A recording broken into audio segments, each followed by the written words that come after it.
Welcome back to the Life is Lifing podcast.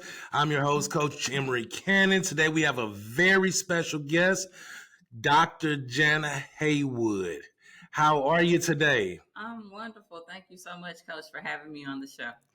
Thank you for coming in. Now, we've crossed paths before, and I've seen you speaking. You do an amazing job. And today we're going to be discussing all kinds of things going on with your life, including your book, Move Without the Ball. You have a couple of workshops you've been doing, and I've been following it. But I want you to tell it to the people so that they can follow it as well. So tell us a little bit first about the book and how that came into fruition.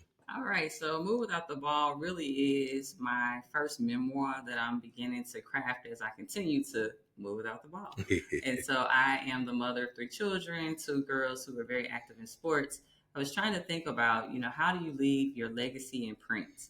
And how do you help others accelerate based off the lessons that you've learned? Yeah. And so what I did was I started journaling, and then all of a sudden I realized that I had something that was packageable and that would be able to support individuals on their journey through transitions specifically, because often transitions come by selection, but unfortunately sometimes we don't get a vote. Right. And you need to know how you're going to continue to move forward and move higher during those periods of times in your life. Wow. So I've read the book, and it's out on Amazon today, right? Yes, you can get it on Amazon. You also can get it on our website. We'll talk about that a little later. But no, go ahead and put that in there now. Okay, so you can get on the website of Lumen Solutions Group, ISG. And there are a number of services that we offer, including coaching and consulting. You can book me for a speaking engagement, and then you can get some of the merchandise. The merchandise, that's what's important, because this book has a lot of knowledge in it. And that's for men and women. I read it and I learned a lot. When I asked you about the fruition of it, now you come from a background of sports, which kind of goes hand in hand with the name. Tell us a little bit about the background that led to getting here. Okay, so as you just shared, I am an athlete, but I am in the St. Louis Sports Hall of Fame. I'm in my high school Hall of Fame for track and field and basketball. And so in basketball, you often will hear the coach telling you, move without the ball. Exactly. So that you can get in position to get the ball and score. And same thing is true in life. Often we're standing still when we need to be making moves. Sometimes those moves might be hiring a coach. Sometimes those moves might be taking another course.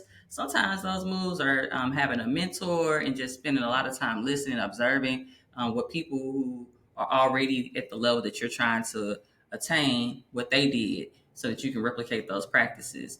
And so Move Without the Ball really is what I have learned over 20 years in sports, life, and education, put into a small toolkit that anyone can operationalize. Anyone can operationalize. Absolutely.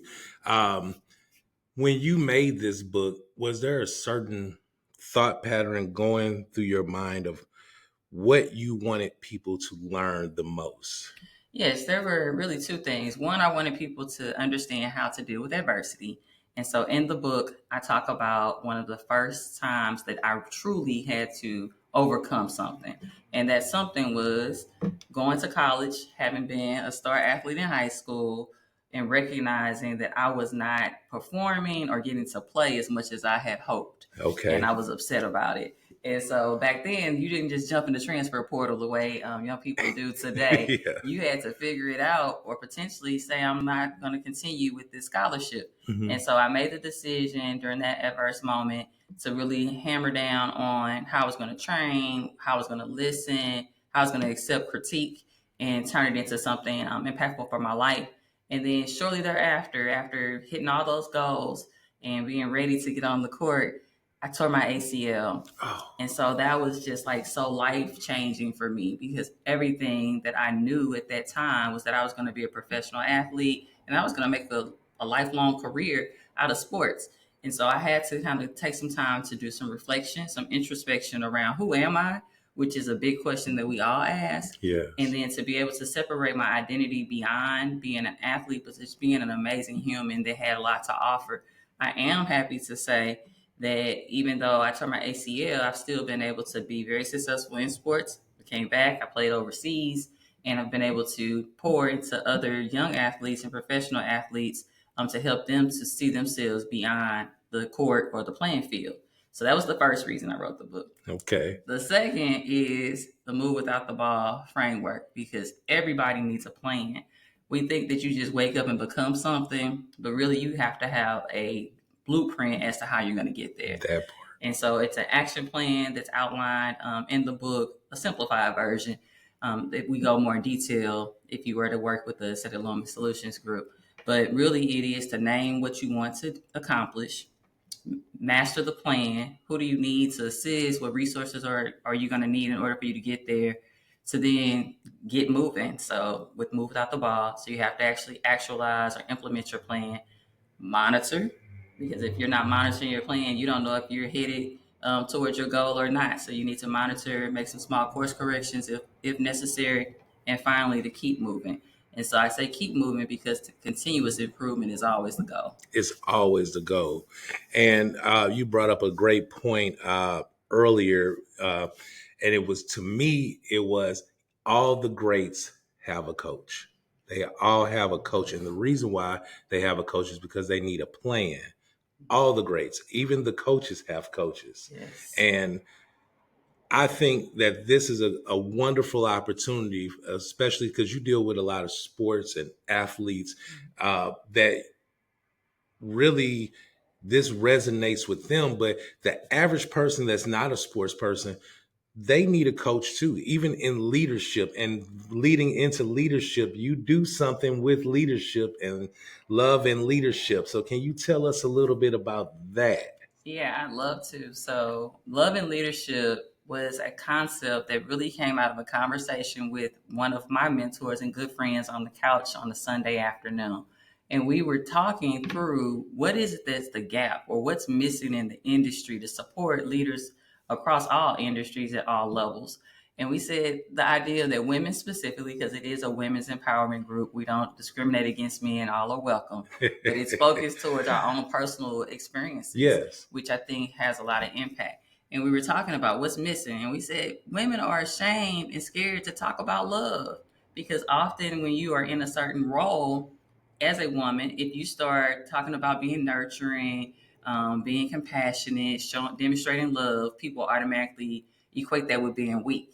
And so we wanted to make the statement that love is the foundational principle of all leadership strategies. And that's where love and leadership came to be. We've had multiple events. All of them have been wildly successful, yes, more successful than I ever could have imagined. And we're just looking forward to extending that community outside of the St. Louis area and across the nation, because the need is everywhere. And so look for love and leadership in a city near you.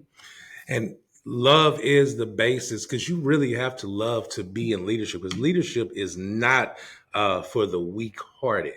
It's easy to be, work at a company, but to manage and it's a difference between manage and being a leader.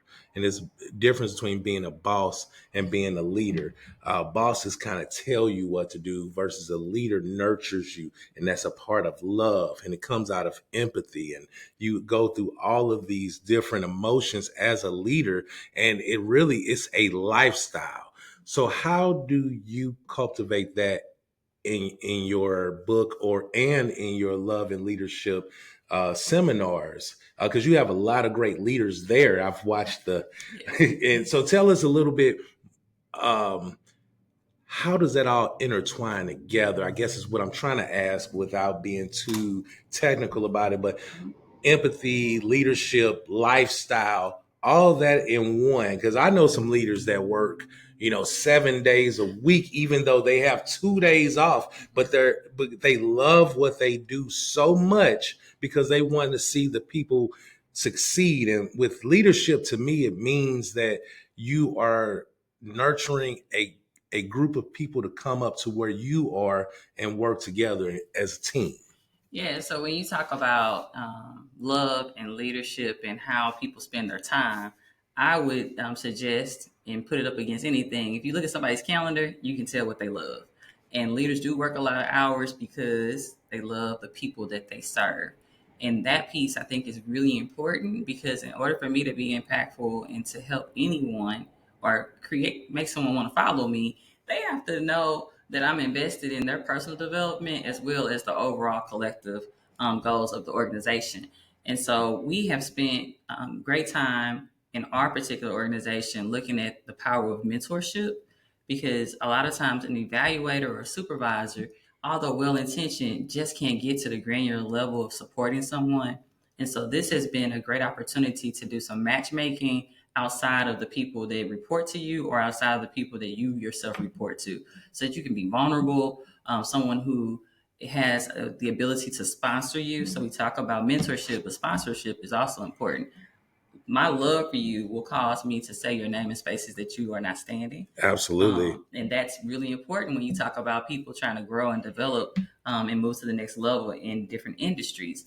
I think that being able to bring all of the different aspects of our whole being into our spaces is also important in love and leadership. So we talk about, be able to anchor the fact that you're a terrific mother or a terrific wife into your role as a professional as well. Because when I think about doing my best work, my children don't have to ask me to show up for them as my most authentic self or be reliable for them. They know that I'm going to do that. And so the same thing is true in the workplace.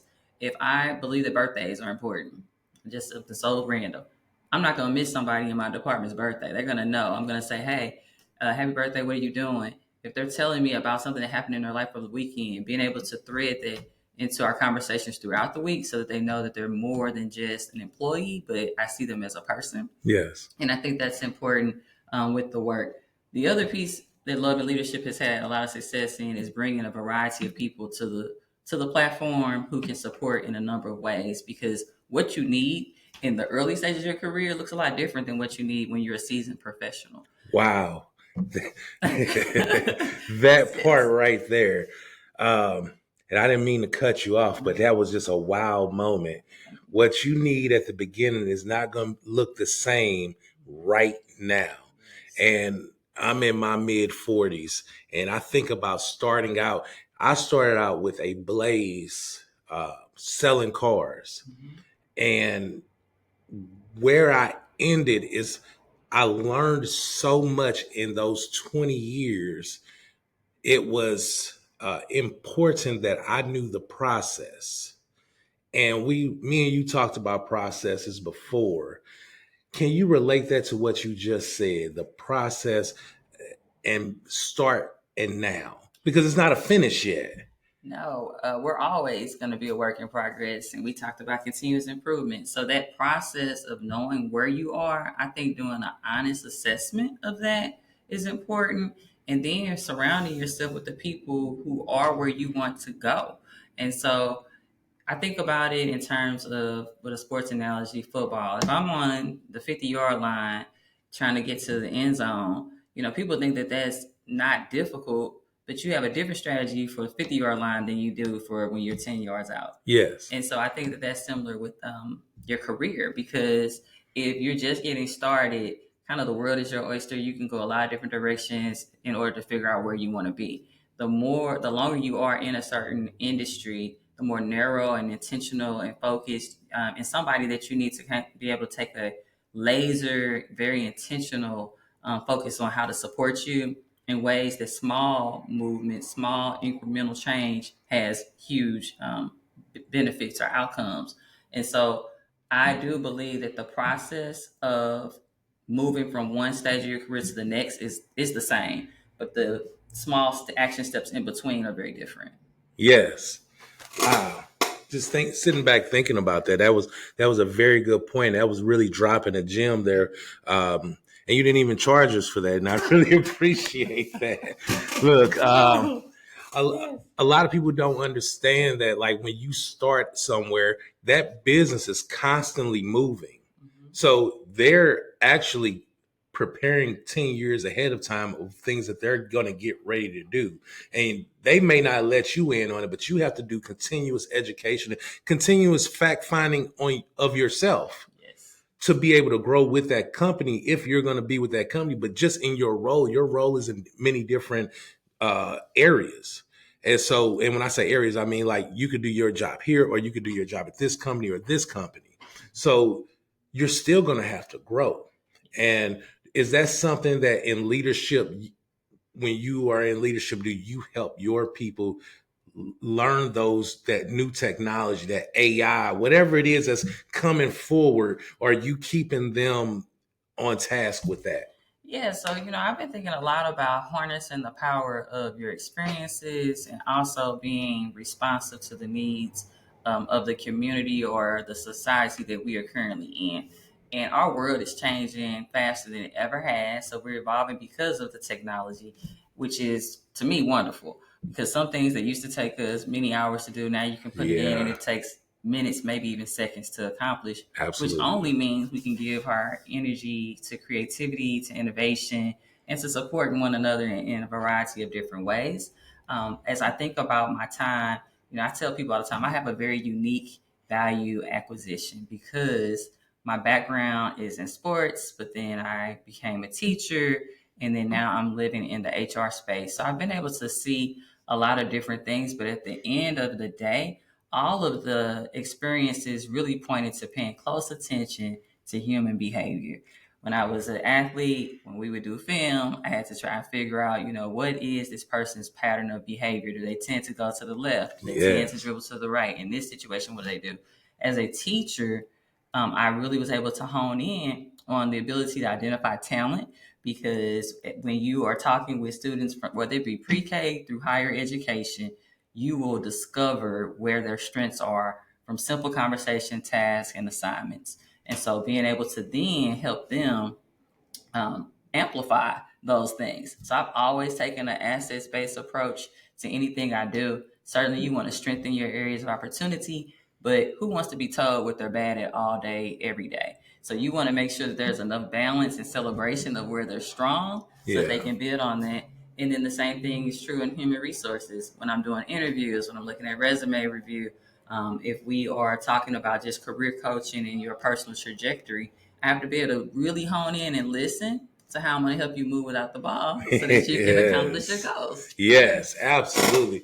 Wow, that's amazing. And it's very strategic. So how did you, what made you, there it is, what made you want to start all of this coaching? Because I've had so many people invest in me. And so I thought to myself, this is a great time for people to not have to learn everything experientially. Mm-hmm. If I have the knowledge, I can share it with them if they're open to receiving it, because I think that's also important. You have to be coachable. Yes. So everybody that says they want to be coached, they're not always ready to be coached. And so we have to get to that place. But I wanted to become a coach because I do believe I'm just kind of in that transitional period. I don't want to call myself the auntie in the room, but now I have a little more, I'm getting to that place in life where I've received my terminal degree. I'm in a decision-making role career-wise. And so being able to invest in others in the way that people who I really respect, I'm investing in me, it's my obligation to pay it forward. Like, I think that service is always something that's been a foundational core value in my life and my family and my faith. And so I want to make sure that I am doing that to the utmost of my ability. So as you have transitioned into being a coach and a mentor, and you're helping everybody become great, what have you learned? What I have learned is that people don't know how awesome they already are. And so the company is called Illumin Solutions Group. And the reason we landed on Illumin is the idea that everyone has a light within that should be shared with the world. Mm-hmm. And the more we all share it, the more we increase our collective impact. And so I would love for Jana to be the one that's changing everything. But the truth is, the work is too great for one person, one individual. But when we all put our talents together, we can do some great things. We can really change the outcomes and trajectory of the lives of so many people. I chose to go into urban education specifically because I want to be impactful, not just today, but for generations to come. And what I know about the work of being a coach is that even when you don't think somebody's listening, they heard you. So even when my coach was saying, Jana, move without the ball, I had no idea that later on I would write a book using that title because it applies to so many aspects of your life. Yes. When people are dealing with grief, they have to learn how to move forward without that individual. If someone loses their job, they have to learn how to go out and find a new job. A relationship that suddenly ends. I mean, I thought I was going to be in love with you forever. It applies. And so it has just been tremendously rewarding to be able to share my personal story, but also to see that it's a story that's universal. Because we often are told this lie in our personal self-talk that we're alone and that we're unique, and that this is only happened to me. Nothing could be furthest from the truth. There's somebody who's had a similar experience, if not the exact same one. Yeah, absolutely, and that's why I love doing this podcast, because you're telling the truth there. People have called me and inboxed me saying that last guest you had, I went through that. And, I love to hear that, because even if it's going out to just one person, if we can make a change in just one person's life, that it was all worth it, just one, because that's who it was made for. So if it's made for the masses, to me, I make videos all the time. If it's made for the masses, I'm extremely excited. But if it's made for that one person that needed to hear that day, that's the most important thing to me. And so that's why I like to do the one-on-one coaching, because then I can really hone in on what they need. And I know you feel the same way. You really get to helping that one person. You never know where that's going to take them. And that's life changing, and it's generational change. And it changes that trajectory of even that family's life. Mm-hmm.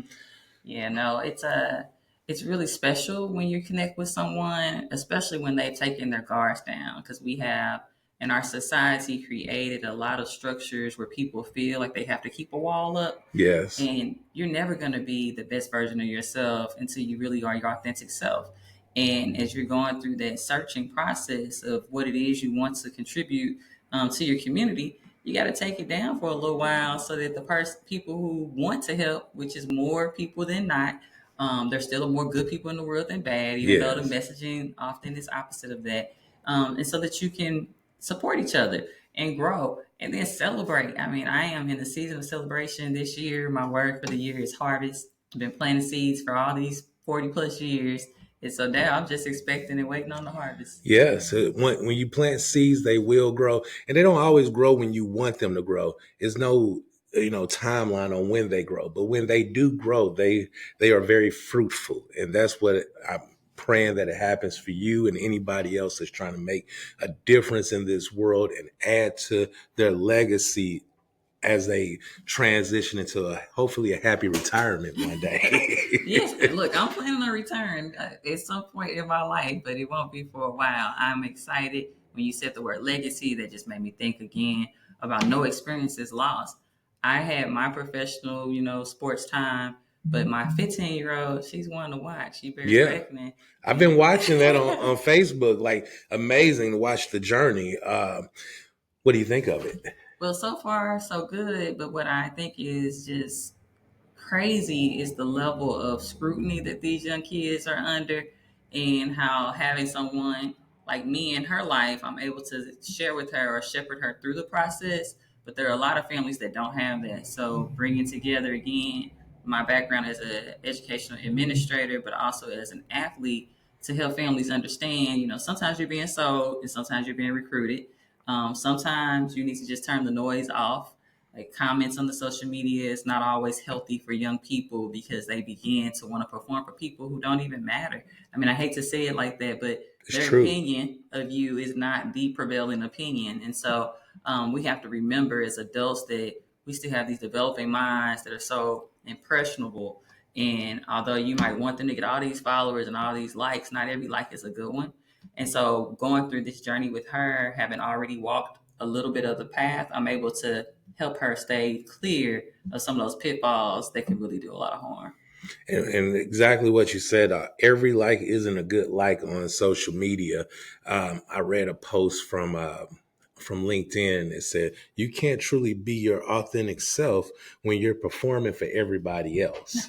And you talk a lot about authenticity. So, and that's what is important, and it's hard in this social media world to be authentic anymore. And I didn't grow up with the internet until like I was a senior in high school. So we were able to make mistakes. And, if you saw something in sports, it would be on the news and it would be incredible. But now you can just see it anywhere. So your program will be great for young people, exactly what you have it designed for. And so this is the reason why you are so important in the community, is because, and not only community, but worldwide, because you're a worldwide company.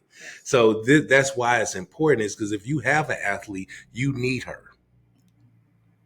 Look, sign up. We would love to work with you in terms of helping to just go through the entire recruitment process, primarily middle school through high school, because that's when it gets really intense.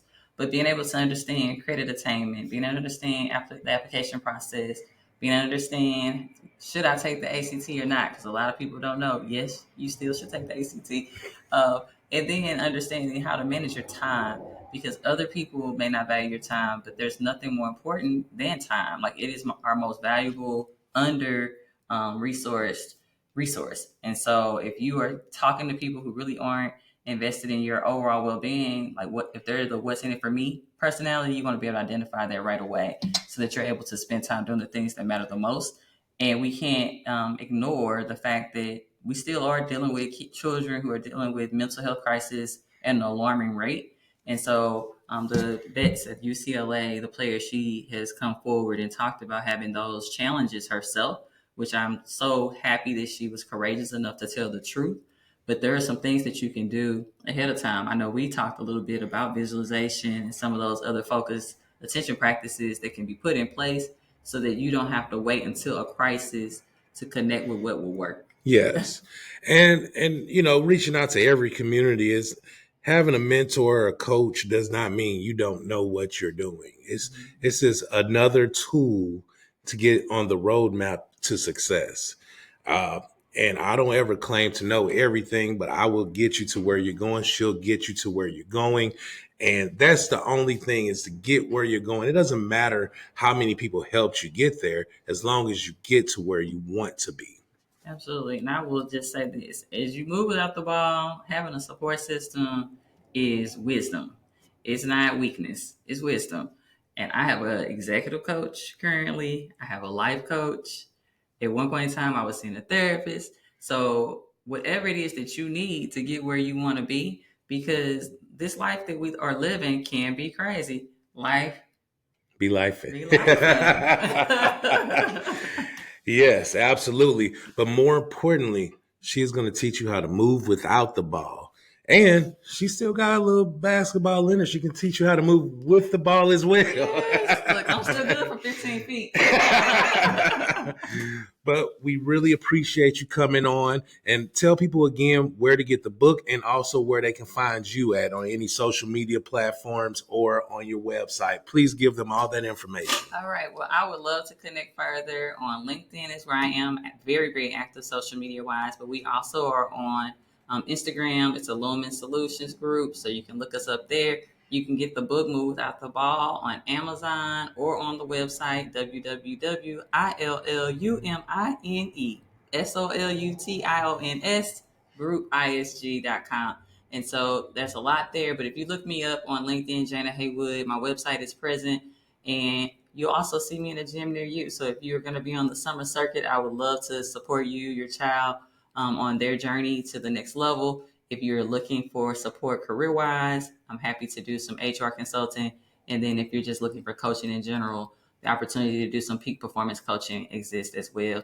Thank you, Coach Emery, so much for having me on this show. Thank life you for will coming. Certainly be lifing. I couldn't wait to have you on here. I knew it was going to be gems dropped the entire time. You really set the bar high on this one. I really appreciate it. Thank you guys for tuning in. We really appreciate it. Don't forget, life will be lifing. Tune in so you can figure out how to get through it easily. Okay? Thanks. Bye for now. All right. Well, thank you. I hope